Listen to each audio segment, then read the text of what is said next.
Oi, pessoal, tudo bem? Eu sou o Gustavo Eu sou o Thales. e essa é uma Geopolab muito especial, onde a gente vai discutir aqui os países do Sudeste Asiático, essa região tão importante, com a participação do meu querido amigo e grande especialista nesse tema, o Thales. Bom, pessoal, eu estou aqui, então, como a gente já apresentou ali no começo do vídeo, né, com o Thales. O Thales é um pesquisador e amigo meu, né, faz parte também do grupo de trabalho da Associação Nacional de Pesquisa e Ensino em Geografia, né, a ANPEG, nesse evento que a gente fez recentemente. Ele também teve lá no GT de Geografia e Relações Internacionais e apresentou um trabalho que chamou muita atenção, né, para as nossas discussões aqui do canal, que a gente acha muito legal e traz alguns elementos importantes para uma área, né, uma região do mundo que geralmente é pouco debatida, apesar de ser muito importante, né, além de ter sido, né, monitor de uma disciplina que eu fiz com o professor Vanderlei Messias da Costa agora, né, onde a gente também estabeleceu um contato um pouco mais próximo. Thales, eu queria te agradecer novamente, né, publicamente agora, por você ter aceito o nosso convite, de estar aqui conosco. Você tem um caminho muito legal, porque a nossa trajetória é muito parecida também, né? Você também é formado em relações internacionais. Então, eu queria que você se apresentasse aqui para o canal, falasse para o pessoal, né? Qual que foi essa sua trajetória? Como que você saiu da RI? Não saiu, né? Que a gente não sai nunca, né? Mas como que você foi da RI para a geografia para estudar e como você parou estudando Sudeste Asiático? Olá, Gustavo, um grande prazer estar aqui. Agradeço o convite, acho que muito enriquecedor vai ser o nosso debate, a nossa conversa de hoje. Eh, Olha, na realidade, a minha primeira formação, minha formação na graduação, eu me formei em turismo. E depois eu acabei enveredando para as relações internacionais quando eu estudei para o concurso da diplomacia. Eu teve um período da minha vida que eu queria ser diplomata, fiquei vários anos estudando freneticamente, cheguei duas vezes na fase final, mas depois fiquei frustrado e até com algumas questões do próprio concurso do Itamaraty, da hierarquia, da questão da rigidez bem, do trabalho mesmo, tinha vários amigos diplomatas que conseguiram passar, mas então eu abandonei o sonho de me tornar diplomata, mas ali eu me encontrei no sentido de que eu descobri que a coisa que eu mais amo fazer na vida é estudar e pesquisar e escrever. Então a carreira acadêmica me veio como algo bastante natural. E, e nesse sentido, quando eu falei, vou tentar prestar um mestrado, e eu estava escolhendo entre as relações internacionais e a geografia política, e foi por uma questão de calendário mesmo, que na Universidade de São Paulo, as inscrições da geografia são no começo do ano, e não da ciência política, as relações internacionais são no fim do ano. Então, eu acabei prestando no começo do ano, isso foi em 2016, e deu certo, acabei passando, dei a sorte de cair com um orientador maravilhoso, que é o professor Vanderlei Messias da Costa, que é a grande referência da geografia política no Brasil hoje, e dei sorte também porque ele só pegava doutorando, acabou pegando o meu trabalho de mestrado. Na Eu época do ia perguntar, você passou mestrado, então em 2016 para o mestrado na para o geografia? mestrado, Legal. exatamente, para o mestrado em geografia. E na época, como eu ainda estava com a mente bastante fresca de tema de política externa, de integração sul-americana, foi isso. Eu me debrucei sobre isso no meu mestrado, questão da liderança regional brasileira, alguns questionamentos com relação à perspectiva dos países sul-americanos com relação ao Brasil. E no doutorado eu já queria partir para outra área, mas sem abandonar a América do Sul, porque lá no Laboratório de Geografia Política da USP é um grande centro de referência para estudos de América do Sul. Então, eu busquei partir para o Sudeste Asiático, ao mesmo tempo manter um pé na América do Sul. Então, o que eu faço, o tema da minha tese de doutorado é um estudo comparativo de geopolítica e de regionalismo entre o Mercosul e a ASEAN, a Associação das Nações do Sudeste Asiático, à luz da competição estratégica entre a China e os Estados Unidos hoje.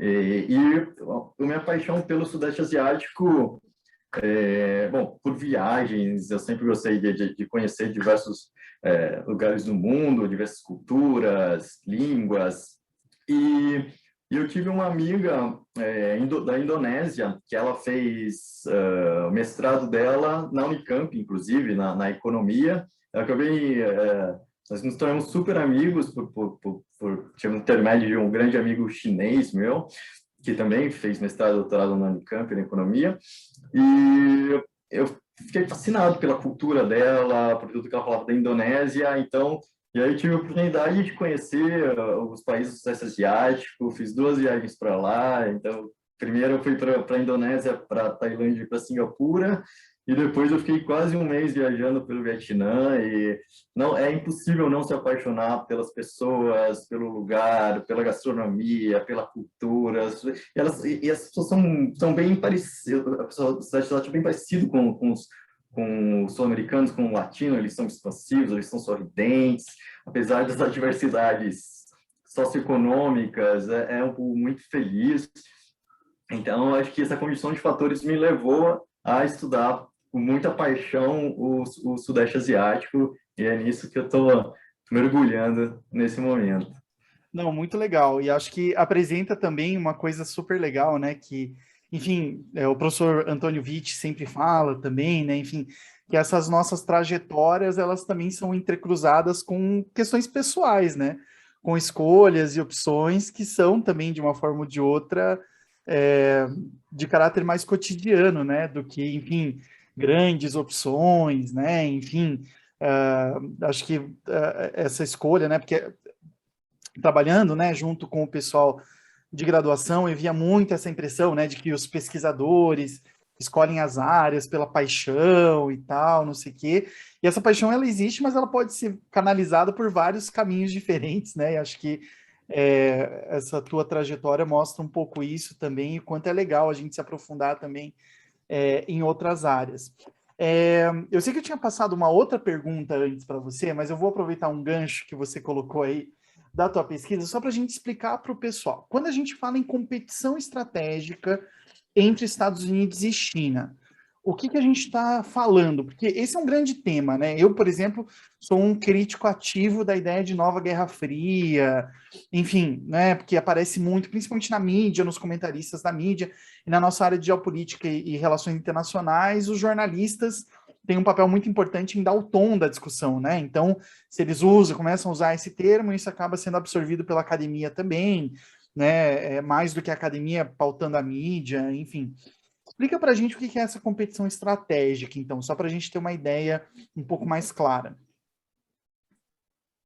Claro, bom, concordo com você precisamente nessa questão de a mídia, principalmente, tentar forjar essas terminologias, de Guerra Fria 2.0, já vou comentar um pouco disso, mas eu parto da premissa de que os Estados Unidos e a China, eles estão enredados hoje numa competição abrangente, uma competição bastante profunda, em torno de diversos domínios funcionais, de diplomacia, militar, sistemas políticos, comércio, segurança, ideologia, tecnologia, valores, educação, saúde pública, como recentemente vimos agora, soft power, governança global, enfim. E essa competição se dá em todas as regiões do mundo.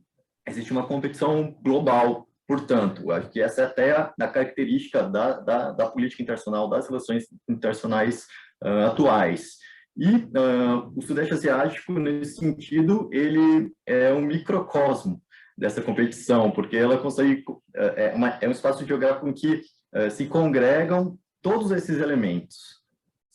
Então, e de fato, essa questão de que haveria uma uma Segunda Guerra Fria, é algo bastante impreciso em termos acadêmicos, até porque a Guerra Fria que se deu entre os Estados Unidos e a União Soviética difere muito dessa atual competição entre os Estados Unidos e a China.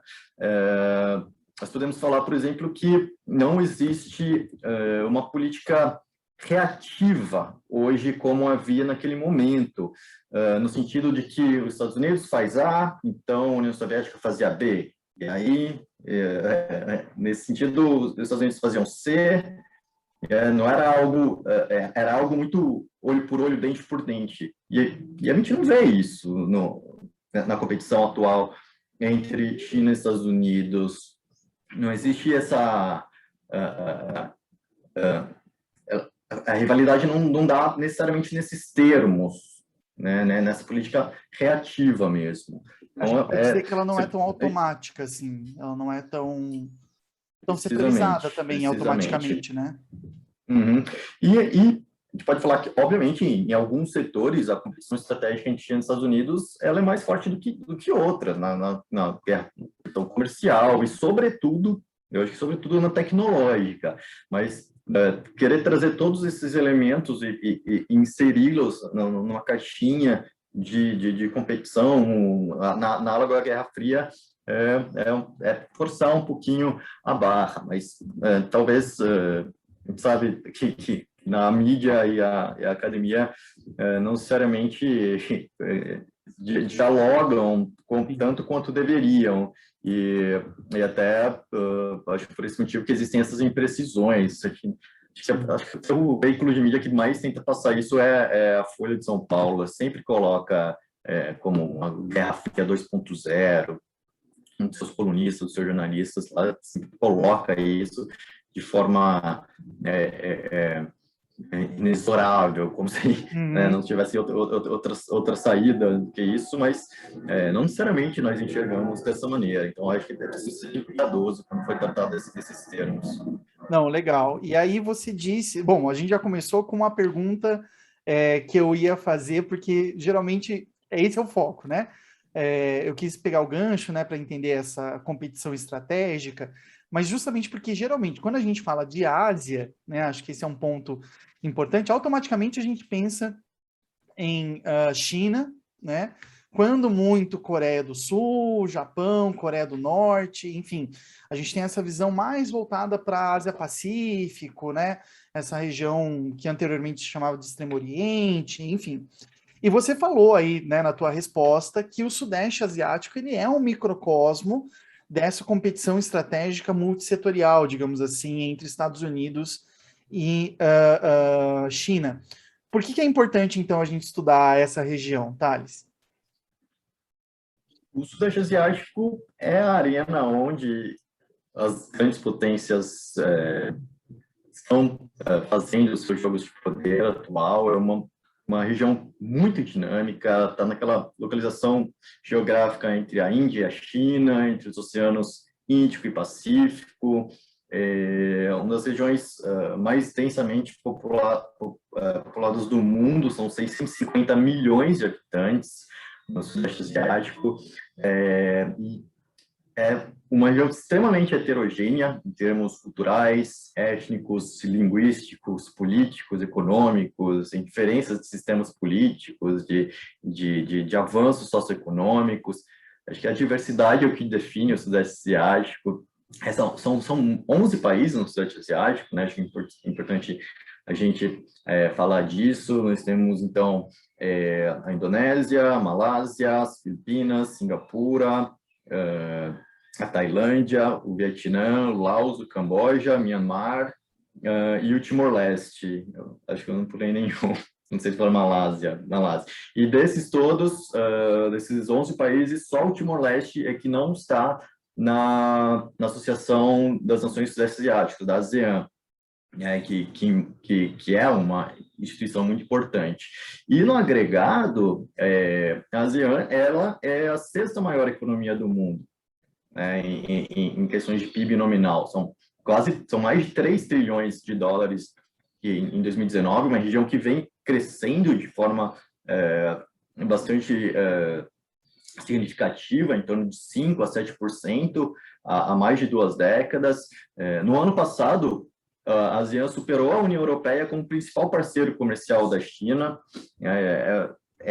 A ASEAN, os países asiáticos estão inseridos nos principais acordos comerciais do mundo, os mais recentes, a parceria Transpacífico, a parceria econômica regional abrangente, e eles são extremamente importantes para a manutenção, para a estabilidade, para a paz regional na Ásia como um todo, por meio das suas instituições e pela centralidade que ela exerce nesse sentido.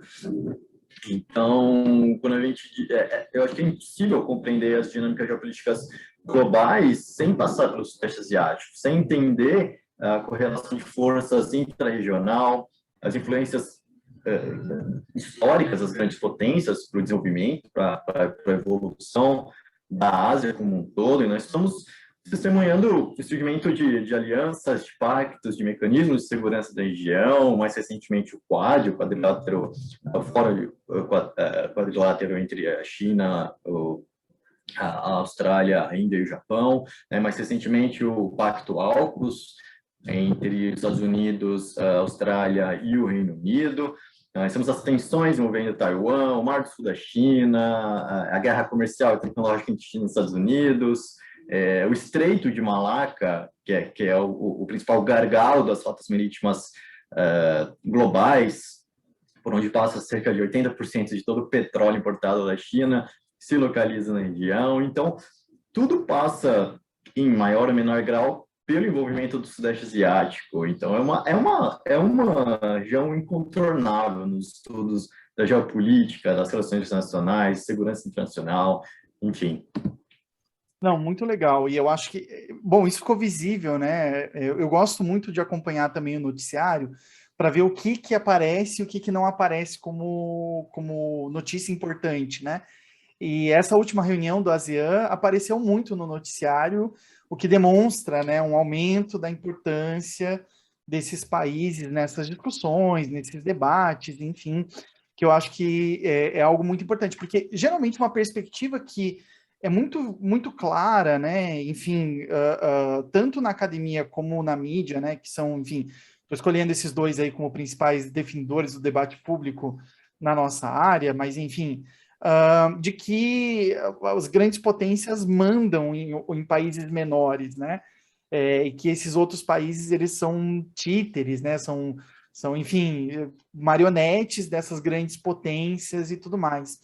E tem um texto teu muito legal, chamado Soberania, Poder e Território, caso do Sudeste Asiático, em que você aborda essa característica do Sudeste Asiático, que é muito interessante, né? Existe um certo nível nesses países de resistência, né? Pensando aqui em termos de física mesmo, né? Ou seja, existem os processos de globalização, de liberalização do comércio, existe a presença não só da China como da Índia, numa proximidade muito grande enquanto mercados fornecedores ou consumidores, enfim, e também o papel da logística, né, como instrumento de riqueza e de poder, mas existe uma resistência à globalização dentro desses países. Aqui na América Latina, nas Américas como um todo, né, essa nossa apologia à globalização nos anos 90 marcou muito essa ideia de libera geral, né, ou seja, de total livre circulação de capitais e bens, né, prisão total de pessoas, mais ou menos nesse paradigma da União Europeia, né, de livre circulação de capitais e bens, e que isso seria o significado de globalização. Eu queria que você falasse para a gente, né, como que acontece isso de países que se integram a essa economia mundial, mas, ao mesmo tempo, exercem essa resistência aos processos de globalização neoliberal. Porque na nossa cabeça seria algo meio incongruente, mas que aponta, de uma forma ou de outra, um novo tipo de desenvolvimento, né? Um novo tipo de participação no sistema internacional, ou pelo menos um tipo diferente daquele que a gente está acostumado a debater aqui no Brasil. Sim, exatamente. Essa é uma ambiguidade bastante intrínseca na região do Sudeste Asiático.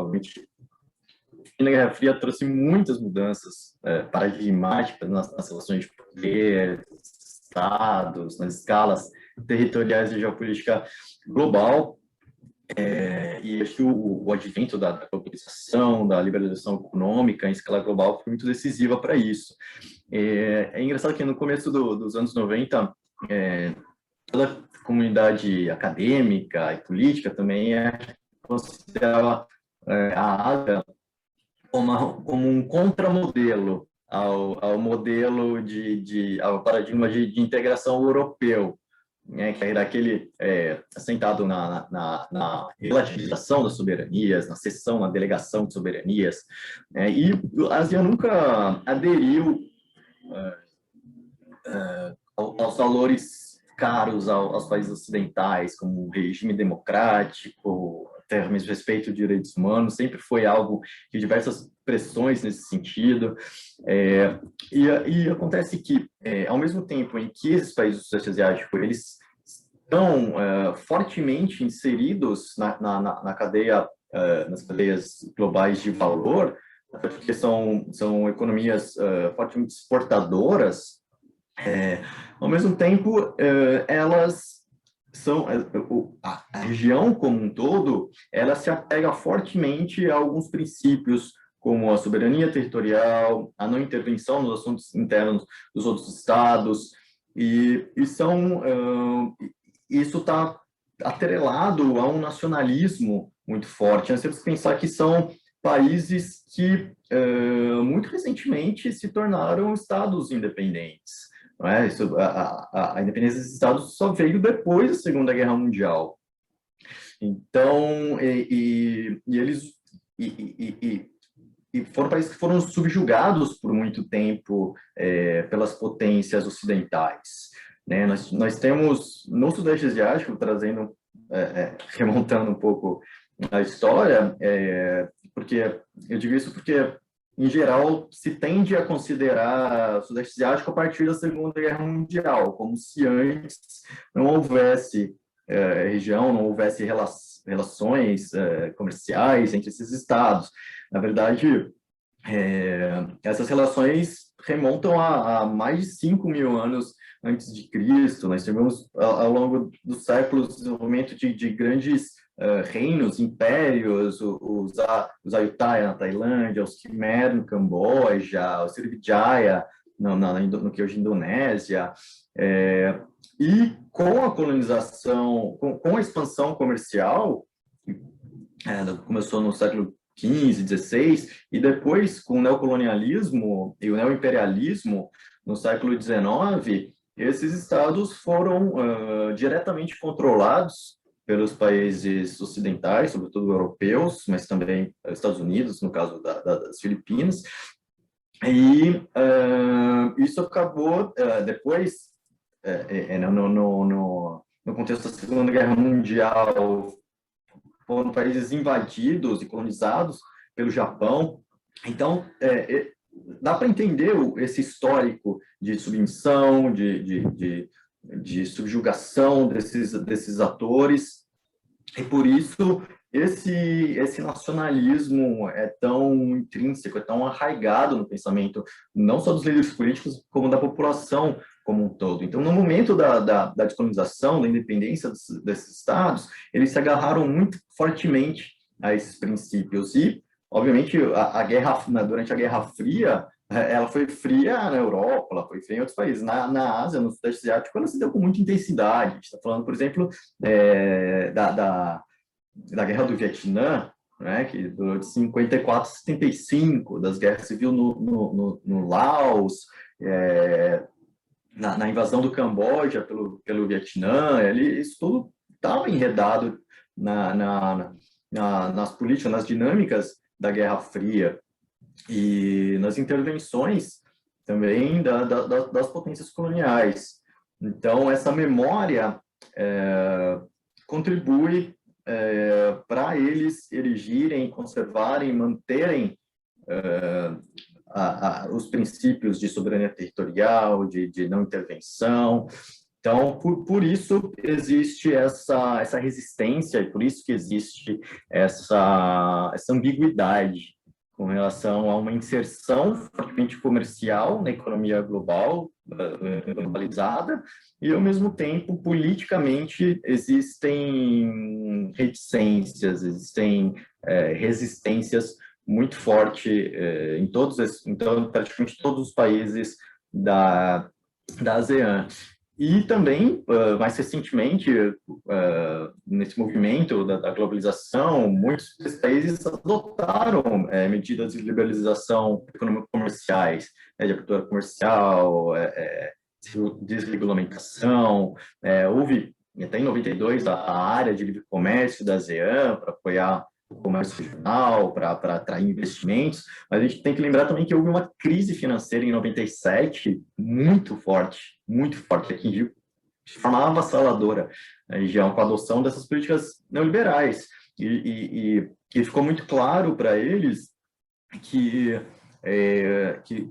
os Estados Unidos, que a Europa não viriam socorrê-los, e que eles foram deixados à sua própria sorte. Então, eles acabaram enveredando um pouco mais para o lado da China, que não desvalorizou o yuan à época e contribuiu, de certa forma, para a recuperação das economias desses países, até uma aproximação também da China e da Coreia, do Japão e da Coreia do Sul. Foi criado ali em 2003 a ASEAN mais 3, justamente com esses 3 países. Mas, e, ao mesmo tempo, além dessas resistências, desses nacionalismos, a ASEAN, como organização regional, ela também é uma organização pouco adensada do ponto de vista institucional. Quer dizer, existe uma informalidade muito grande, uma flexibilidade muito grande. Os processos decisórios são todos formados por consenso. E, na realidade, esses países, eles não querem criar um paradigma de integração análogo ao da União Europeia, justamente por esses fatores, justamente porque eles não querem derrogar suas prerrogativas soberanas, autonomistas até mesmo. Então, a projeção internacional deles se dá em outros termos. Nós tendemos a achar que a União Europeia, obviamente, é o modelo mais avançado, de fato, mas, não necessariamente, é o modelo perseguido pelas demais regiões e iniciativas regionais, não é verdade? Legal. Eu já tinha falado sobre Estados Unidos e China, né, e a situação desses países. Então, eu vou aproveitar essa sua consideração aí no final para te perguntar de algo que você também apresentou, né, enfim, que você debate bastante, que é esse espírito de Bandung, que é mais ou menos aquilo que pauta, né, digamos assim, algo que está sendo muito discutido na Argentina, né, na Academia de Relações Internacionais, que é essa opção pragmática, né, também não ter um alinhamento direto com nenhuma potência, mas, enfim, né, para ter um certo espaço de liberdade, algo que, com o avanço dessa competição estratégica entre Estados Unidos e China, parece ser algo muito relevante e tem criado efeitos também em outras regiões, né? A gente tem visto isso na Ásia Central, também com relação à Rússia e China, enfim, outras regiões isso também começa a aparecer, e agora, né, a proposta, enfim, para a América Latina, América do Sul principalmente, né, de um pragmatismo maior. Você pode explicar para a gente, então, o que é esse espírito de Bandung, o que foi a conferência e como que a gente enxerga isso nessa organização que você já descreveu, da ASEAN? Ora, a Conferência de Bandung, ela justamente se insere na esteira da descolonização, do fim da Segunda Guerra Mundial. Ela se deu em 1955, se deu em Bandung, na Indonésia. Aliás, um dos grandes líderes foi o próprio Sukarno, que na época era o líder indonésio. E foi uma conferência que reuniu os países da Ásia e da África para discutir problemas estruturais, para arquitetar mecanismos de cooperação por esses países. Era muito focado, sobretudo, na descolonização, na busca da paz, na independência dos países e na tentativa de criar relações mais próximas, de estreitar laços entre esses mesmos países, mas eles se colocavam, ali, nós já estamos falando de um momento de Guerra Fria, então eles se colocavam como países não alinhados, com posturas autonomistas e independentistas nesse sentido. E a Conferência de Bandung ela foi muito importante, porque depois ela levou, aliás, até ao movimento de não alinhados em 61, em Belgrado, a criação do G77, de diversos mecanismos de cooperação sul-sul, tais quais nós conhecemos hoje. Mas ficou bastante claro na Conferência de Bandung que alguns limites nesse sentido, porque pelas assimetrias econômicas dos países, o próprio Japão participou da Conferência de Bandung, e muitos países não tinham capacidade de insetar relações mais próximas, socioeconômicas, culturais, políticas mesmo. Então, a única organização regional na Ásia que nós podemos falar que foi fruto da Conferência de Bandung foi mesmo a ASEAN. E a ASEAN também, com todos esses limites, eu falei das questões desses princípios que foram justamente emanados da Conferência de Bandung. Então, nós vemos hoje uma dificuldade muito grande dos países da Ásia como um todo de criarem instituições regionais mais formalizadas e que compreendam fatores multidimensionais, não só focados em comércio, não só focado em política, não só focado em segurança. E a ASEAN, ela acabou se tornando central nesse sentido, porque as instituições que surgiram na Ásia, elas foram, de certa forma, decorrentes da ASEAN. Elas foram desdobramentos da ASEAN. Então, nós temos, por exemplo, o Fórum Regional da Ásia, de 94, que é para um diálogo de segurança, a Cúpula do Leste da Ásia, a própria ASEAN mais 3, que eu mencionei aqui. Então, todos são desdobramentos da ASEAN e que mantém os princípios, os valores, a institucionalidade da ASEAN, fraca, pouco adensada, flexível, baseada em consenso. Obviamente, elas são extremamente importantes, principalmente o Fórum Regional da Ásia e a Cúpula da Leste da Ásia, porque ela consegue congregar as grandes potências mundiais, né, para o diálogo, para tentar criar mecanismos de cooperação. Então, você consegue trazer para o mesmo lugar Estados Unidos, Rússia, União Europeia, em alguns casos, a China, o Japão, a Coreia do Sul, a Coreia do Norte participa do Fórum Regional da Ásia, participa sempre, aliás, e o Sudeste Asiático, a ASEAN, eles são centrais nesse processo, porque é deles que emana, que irradiaram essas iniciativas regionais, mas por outro lado, padecem dessa fraca institucionalidade. Não, legal, acho que é bem interessante, que não deixa de ser uma certa flexibilidade para eles atuarem também, né? Você não cria regras tão rígidas e espaços de manobra interessantes.